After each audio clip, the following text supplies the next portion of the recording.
hasil penyelamatan keuangan negara dan penagihan denda administratif sebesar 6,6 triliun lebih.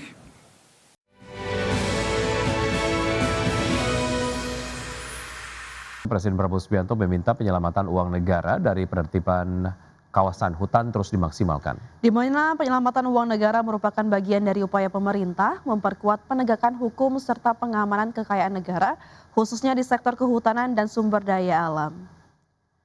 Presiden Prabowo Subianto mengapresiasi upaya Satuan Tugas Penertiban Kawasan Hutan atau Satgas PKH dalam penyelamatan keuangan negara, di mana hingga akhir tahun ini Satgas PKH telah berhasil menguasai kembali kawasan hutan dengan total luasan mencapai 4.081.560 hektar. Dari total luasan lahan hutan tersebut, Satgas PKH juga berhasil menyelamatkan keuangan negara dan penagihan denda administratif dengan total nilai 6,6 triliun rupiah lebih.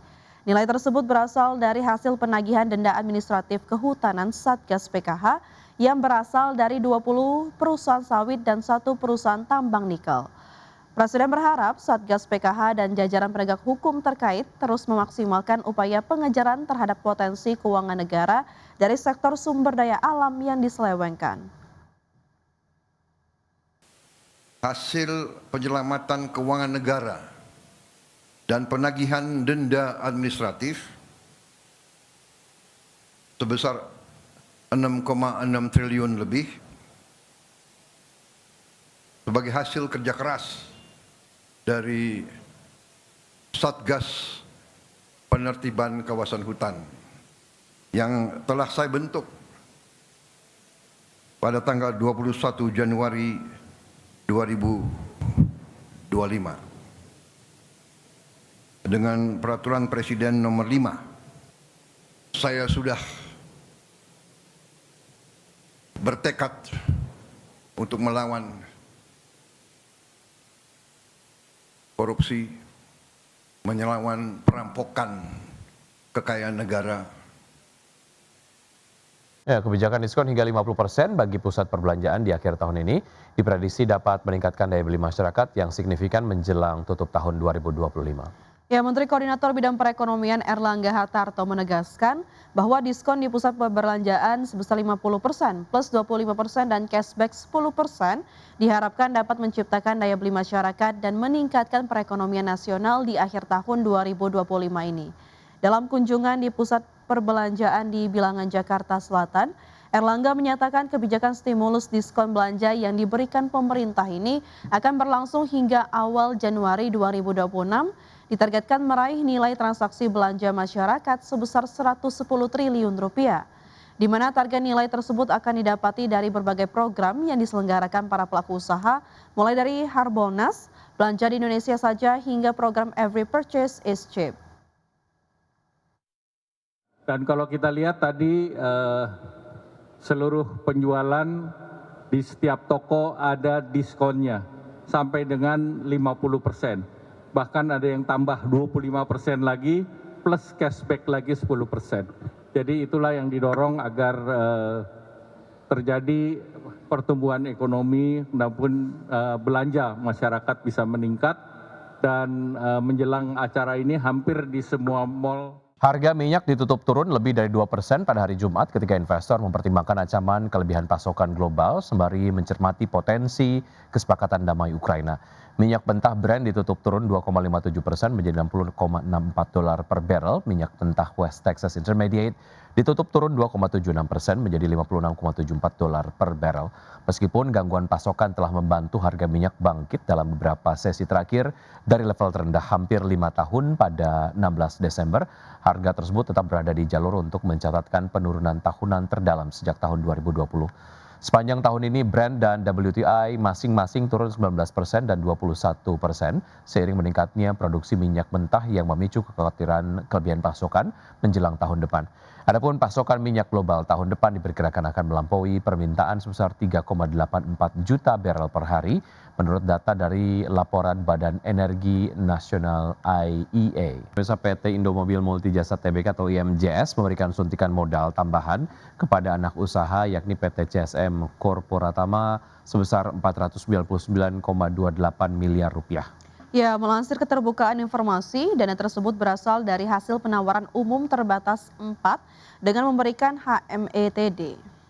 Setelah transaksi afiliasi, saham IMJS pada CSM bertambah dari 18,33 juta menjadi 23,33 juta. Penambahan modal ini tidak mengubah persentase kepemilikan perseroan di anak usaha, sebesar 99,99% dari total modal ditempatkan dan disetor.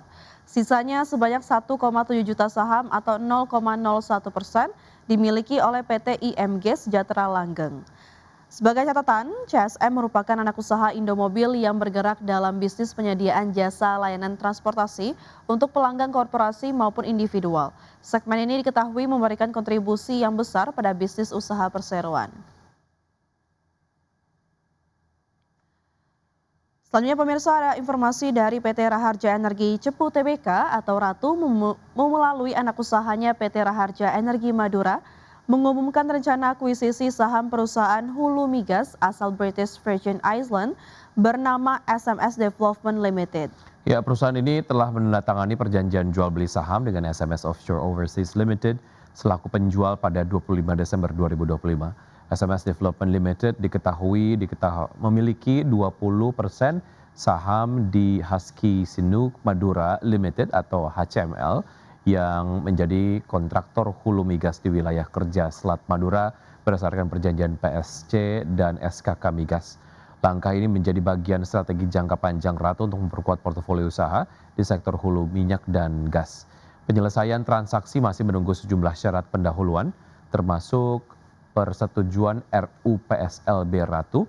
Manajemen menyatakan belum ada dampak material terhadap operasional dan keuangan perusahaan hingga saat ini. Ratu akan menyampaikan informasi lanjutan apabila terdapat perkembangan material atas transaksi tersebut. Ya, PT Excel Smart Telecom Sejahtera Tbk mengungkapkan arah bisnis perusahaan pada tahun 2026 mendatang. Ya, perseroan akan melanjutkan akselerasi bisnis pasca merger dengan fokus pada pertumbuhan yang berkualitas dan berkelanjutan. PT Excel Smart Telecom Sejahtera Tbk mengungkapkan arah bisnis perusahaan pada tahun depan. Perseroan akan melanjutkan akselerasi bisnis pasca merger dengan fokus pada pertumbuhan yang berkualitas dan berkelanjutan.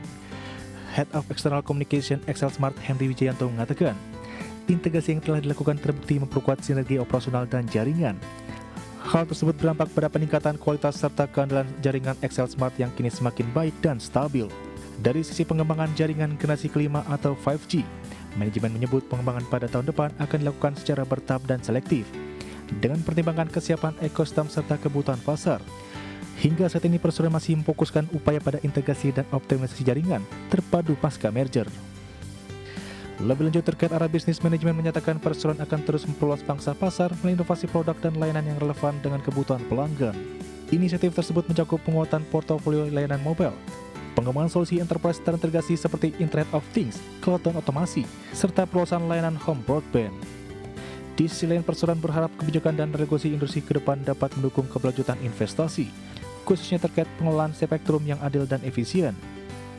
Hal ini mencakup biaya spektrum yang terjangkau serta pengalokasian yang sesuai bagi seluruh operator seluler. Berbagai sumber untuk IDX Channel.